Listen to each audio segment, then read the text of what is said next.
Sisi mambo? Naona unauza njugu. Najua sisi ni nzuri mtu kujieleza.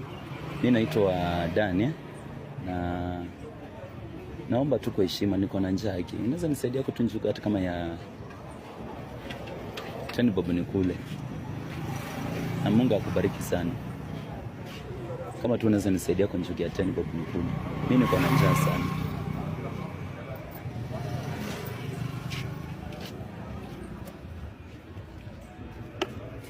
Hiyo ni ngapi hiyo? Kenye tu utanipea mimi nitashukuru.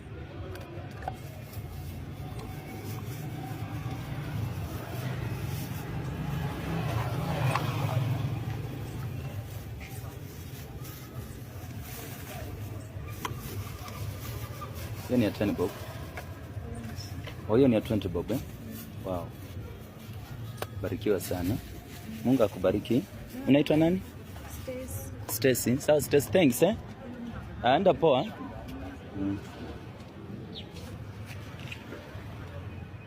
Stacy, hebu kuja kiasi hapa. Kuja nikwambie kitu. Acha nikwambie tu ukweli. Mimi niko tu na kupima, nione kama uko na roho utu ama hapana. Kama mtu akiwa na njaa.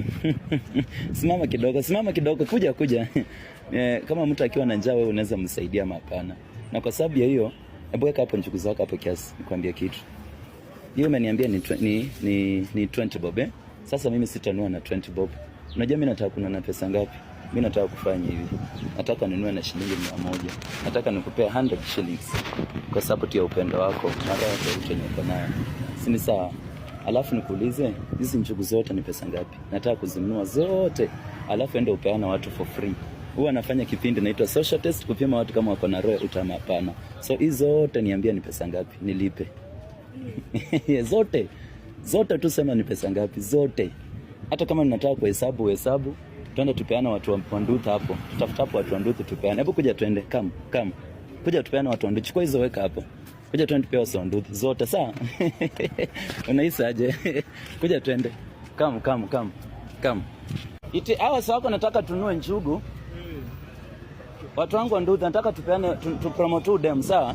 Haya amepita mtihani wangu. Sote nataka tubaishe come. Sasa nataka upeane uhesabu njugu ni ya pesa ngapi? Kuja weka hapa. Come. Alafu tupeane nao sote. Kuja tukule njugu. Kujeni tukule hizi njugu watu wangu. Hesabu zote ni pesa ngapi? Anza kupima. Zote nataka kulipa saa zote. Hesabu please.